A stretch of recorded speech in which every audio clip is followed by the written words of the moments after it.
So after that, there is another prayer which very many of our the senior citizens should, I would request them to pray to this, which normally it goes like this: Anayasena maranam, vinadainyena jivanam, dehanta tava sanidhyam, dehi me parameshwaram. It says that why I refer to as very senior citizens is it is we are all in that group. So anayasena maranam, when the death comes, it should come without any problems, without any pain, without any suffering. That is anayasena. Vinadainyena jivanam. When I'm alive, I should not be dependent on anybody or anything or comforts and all that which goes with Nadainyena Jivanam, which makes my life difficult. And Dehanta Tava. Dehanta means when the death comes, I need you to be next to me. Tava Sanidhyam. Dehi me Parameshwara. Give me these three. And we should pray to that Bhagavan every day. And let's see how it goes further.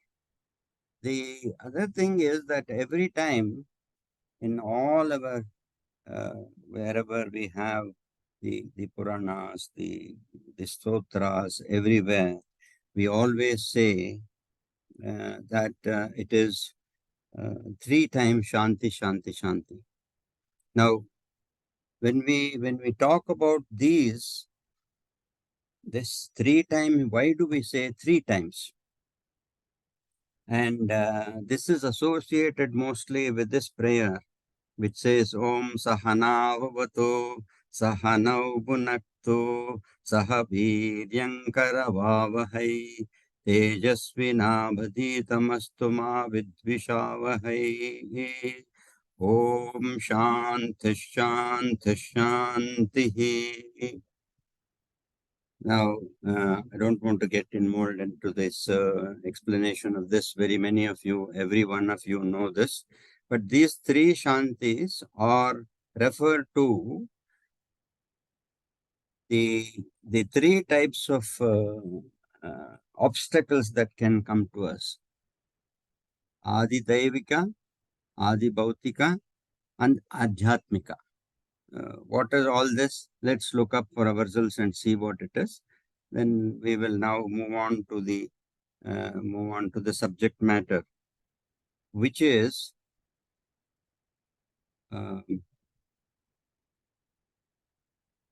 before that. Anyway, we will look into that later on and see how it goes. And now, the subject matter today is about: is God there? Which is a very interesting question. And then various even everybody will laugh if we ask this question, because our very existence is that because that prayer which I spoke to you a few minutes ago, where it said Pratasmarami Hridi Samspuradatma Tattvam, we are that. We are not anything different than Bhagavan. That is what all our Shastras tell us, all our Vedas tell us, that you are nothing but Him. And everywhere, whoever has come out, they said, you ask, like Paramahamsa Maharshi said, ask yourself, who am I? Now, that is the question which lead you to say that I am Him and He is me. I am Him, He is me. So, and Papa also says the same thing. The final goal is to merge your little self in the cosmic self. It's all very easy to talk about it, but it's not that simple. All our gurus, they want us to reach that state because they have already reached that state. They are in that state permanently, and that is why always there is a smile on their face. They are not affected by anything. They are very happy in that state, and every one of us, he wants us to do the same thing. And uh, it is, as I said, it is very easily said than done. And most of the time, uh, all our great masters, they tell us we should move from me, the selfish me, mine, to we, which includes everything around us, including the nature which is around us. Uh, Incidentally, we do experience some of these things in our daily matters. For example, this you are standing in a queue where there are so many queues, and then all of a sudden you find the queue which is next to you, people are moving, whereas you are stationary standing there for quite some time. Then you find, you say, okay, let me move to that. I have got a space now. Let me move out there. So you go out from here and reach that queue. And then, to the utter surprise, all of a sudden you will find that that queue stops and the queue you were standing starts moving. So for that, this Murphy's law says that it is whatever is to happen will happen, whether you like it or you don't like it. If something has to happen, it will happen. So in that theory, this comes. And only thing that we can do is have absolute faith in our Guru, what he has said, and to try to aim at it. The foremost thing is to understand what they are telling us. Quoting them, without quoting the Shastras, we cannot proceed, because they are the means of knowledge. They are the ones which put us into the correct path of knowledge. Now, this way, that is the only way that we have.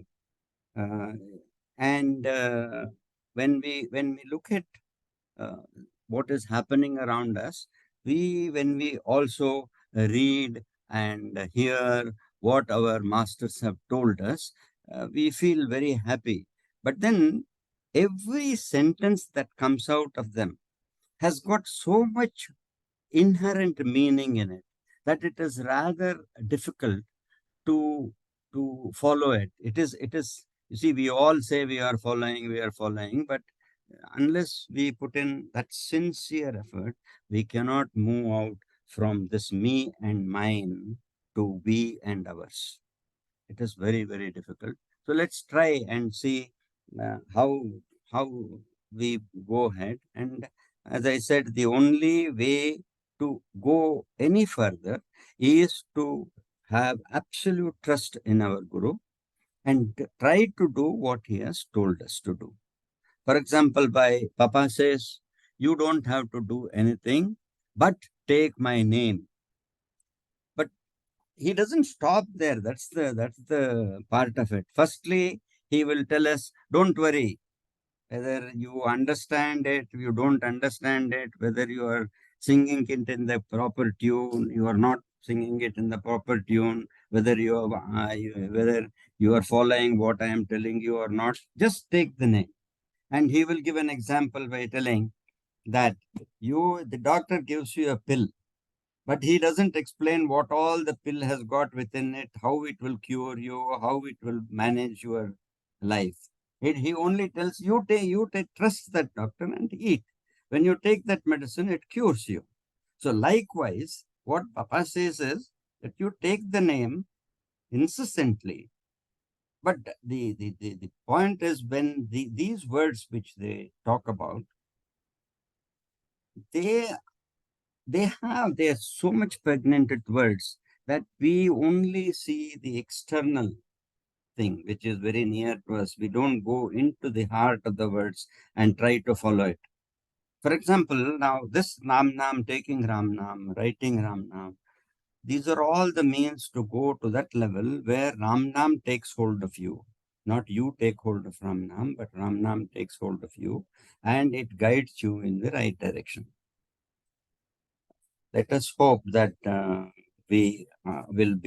Guru will be kind enough to lead us to that place where we will be made to do what he wants us to do. In that context, now, this question, is God there? Now, some of the very commonly taught about people who are there, like Einstein was once asked by somebody, and he said, this is in one of the theories called theory of uncertainty. Now, in this theory itself is called uncertainty, and somebody went and asked Einstein. He says, "Look, this how is that correct? Do you know what it is? Then, if everything is uncertain, why is this there then? And what is your explanation to it?" His only answer was, God does not play dice. Everything has got a certainty, and there is no ambiguity in anything, anywhere in his creation. Now, so even so many Papa, Ramana Maharshi, Ramakrishna Paramahamsa, all these people have claimed and they've illustrated to us that they speak to God and there is God. And then we have this example where one of our masters were asked by somebody that how many gods are there? So he said there is only one. So he was not happy. There are so many, we worship, so many names are coming, so many things are happening. So it's okay, there are 1,000. Then he went on, and he said, Munnur Mukkoti people are there, he said. Now the question there, though this is again, it is an answer which doesn't satisfy us. But if you look closer, what he meant was that because God is seated within our heart, all of us are nothing but his form. Put us in this form in which he is making us go to reach him. That's the only explanation that we have got from various people and various sources. And uh, so we were talking about that God is God there now. This is how we are all connected by nature, which it's also is his own form, whether it is with life, without life, with a human race or not, it is there.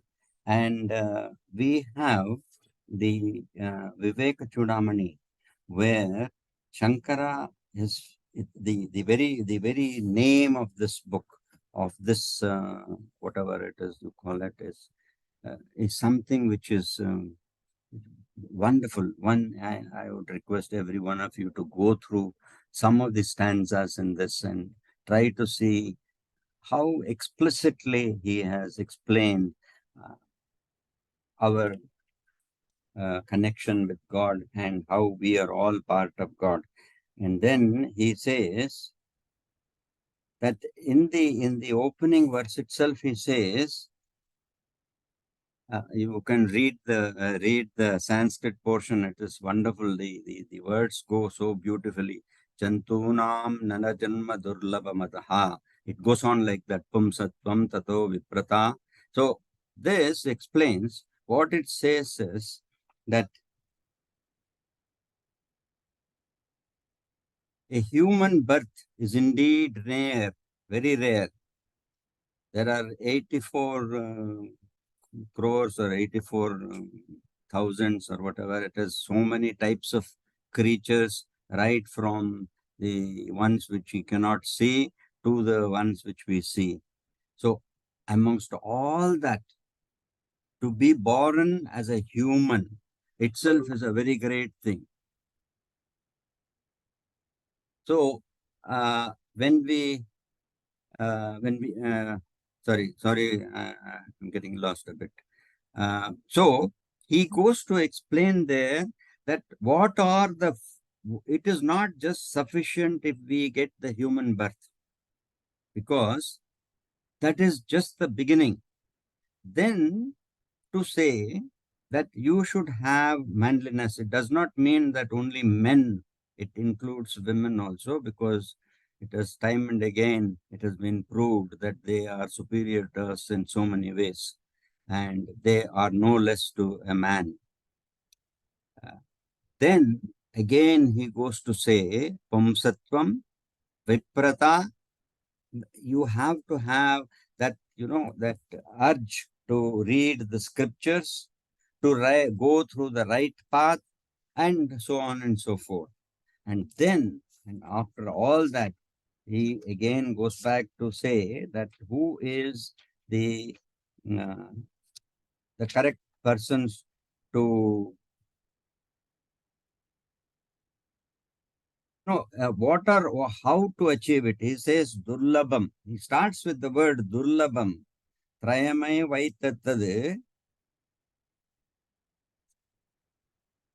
daivanugraha hetukam Manushyatvam. These three things are very, very difficult without Daivanugraha. Now, for that, we have to keep on going back to Ramna. We have to have that aim clear within us, and it will take us to that path as they have reached, and it is sure that it will happen. So it says, Manushyatvam, you should become man, you should be a man or a woman who can think and who have the liberties to do things correctly. Mumukshatvam. You should be interested in the great works of great people. Great, when I say works, it doesn't mean books, it is what they preach us, what has been given to us by our great masters, the Vedas, the Bhagavata, the Bhagavad Purana, the Ramayana, Mahabharata, all these have got a purpose. It is to make our mind turn towards Him and to point to us that it is without His grace, nothing works. The example of the Mahabharata itself is a great thing. For example, now when Arjuna and Duryodhana, they go to Krishna in Dwaraka. The war is now imminent, and they both want the Yadavas to be on their side. So both of them go there, and uh, mind you, I am talking to you Daivanugraha, just to say that, So when they go there, Arjuna goes, Duryodhana goes first there, and then he sees two chairs. One is at his head, and the other one, and Krishna is lying down, and one is near the head, and the other one is at his feet. So he looks there and he says, "I am a Chakravarti. I will not sit below at the feet. My right is to sit at his head." So he goes and sits there, and then Arjuna comes and uh, he goes and sits at the feet. And when Krishna gets up, he first sees the person who is in front of him, who is at his feet. And there, he then speaks to him. And then he looks at Duryodhana. Oh, you are also here. Very good. So now he says, it's good that both of you are here. And I will offer you what we can do too.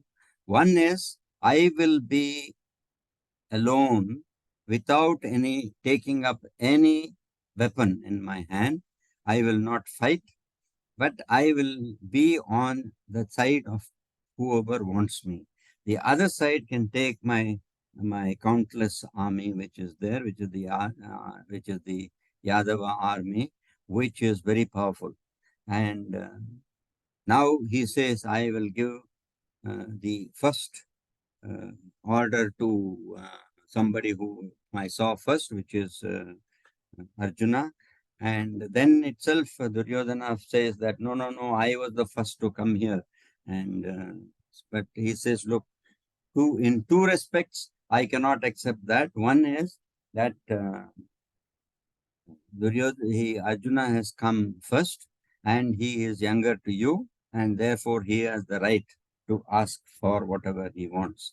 And then he offers himself. So Arjuna is very happy to have Krishna on his side, and you know the story of how things went and how Krishna himself. That is Daivanugraha. This is how Daivanugraha works. It might not be explicit. It might not be explained. It might not be to my taste. It might not help me in the long run. But if all said and done, there is a purpose. There is something, and it will happen as it should happen. Now, this is where now why I mentioned Viveka Chudamani. It's a really, the name given to it is itself huge. It's beautiful. It is the Chudamani, the jewel crest of the crown also, and of the head actually. So in that respect, he goes about and says, uh, explains to how things work. And in this book, it says everything that happens to us is already predetermined. It is not left to any vagaries. It is the reactions to what we have been doing actions in the various lives that we have taken place for all these years.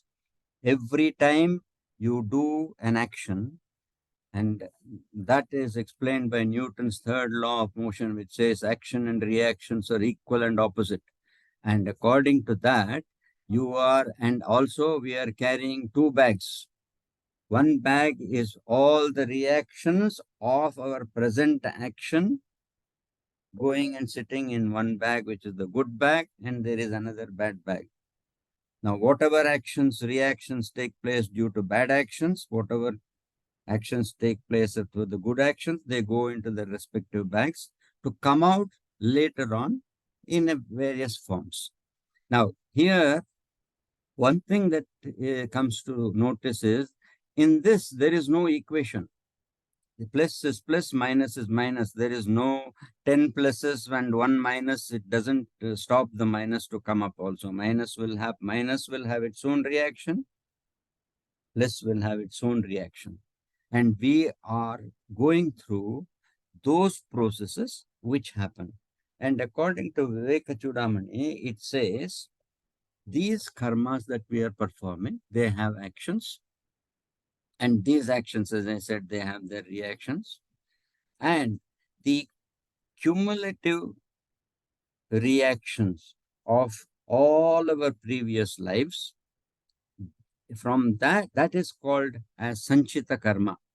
This Sanchita Karma is an accumulation of all reactions, good separately, bad separately, waiting to come out when the Janma is over and he comes out into another Janma. A set of all these reactions come out, and they are called Prarabdha Karmas. And this Prarabdha Karma has got to be cleared, or has got to be, we have to suffer, we have to enjoy both in this Janma.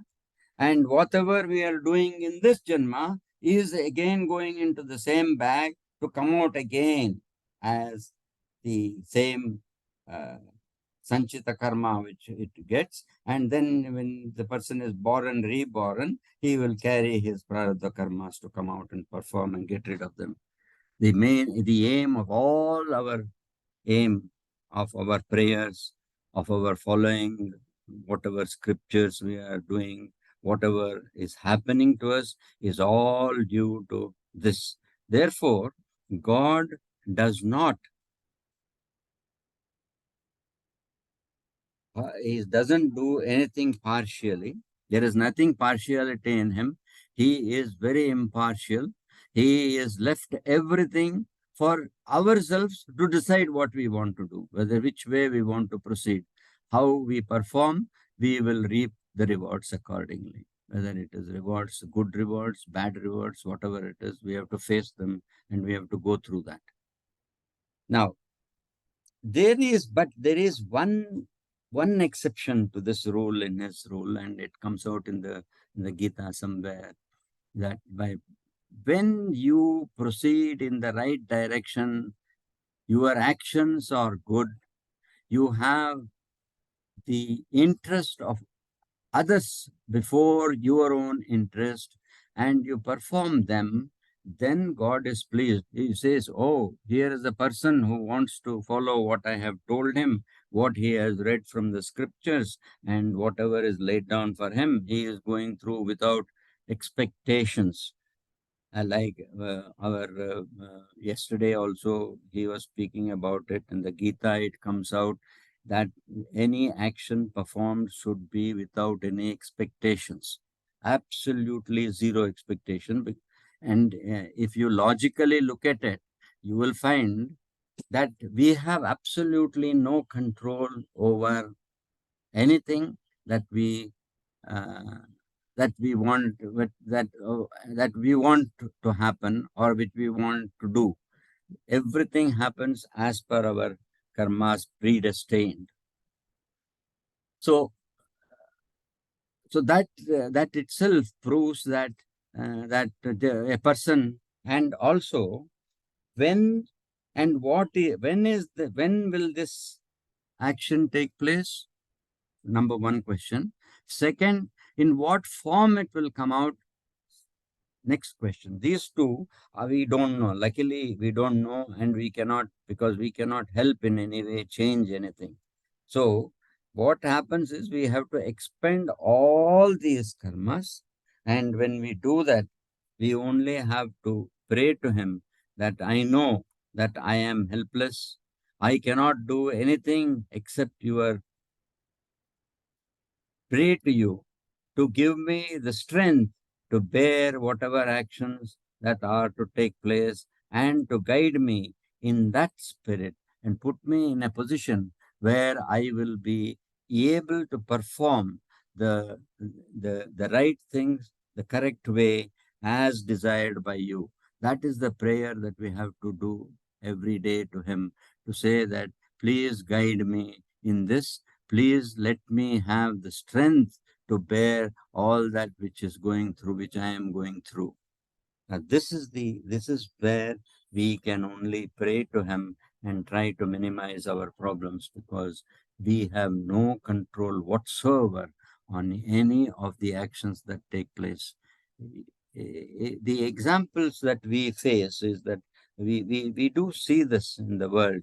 For example, now there is a fellow who is doing everything, whatever he is doing everything is wrong, everything is conceited, everything is selfish, but he is enjoying himself. Whereas a person who is, for example, a person who is in the temple, he is doing the worship of God, he is attending to everything, he attends to all the bhaktas, he tries to help them in their progress, but he is suffering in terms of the worldly life. There also they come out and try to tell us that, look, what you think is good for you may not be good for you. That is why I am make sure that something good will come to you. That also we have to bear in mind, and we have to, as I said, the only thing that we can do is to pray to Him and tell Him, please give me the give me the strength to go through this, and put me in a position where I should be able to think of you and try to in the direction that you want me to move, uh, which will help me to perform as desired by you. There are lots of stories with us which have shown that yes, we can do certain things, and that too, that is also with His own grace. There are times when people have told us that if you take one step towards Him, He will take 10 steps towards you. It does not mean that uh, everything will happen as I want it to be happening, but it is it is just a start, and definitely he will place us in a position where we will be able to progress better, and not in terms of the worldly pleasures and pains and pleasures, but in terms of what he thinks is right and what we should follow. So with that, I think the time is up now. There's hardly a minute left. Let me say thank you so much for listening to me.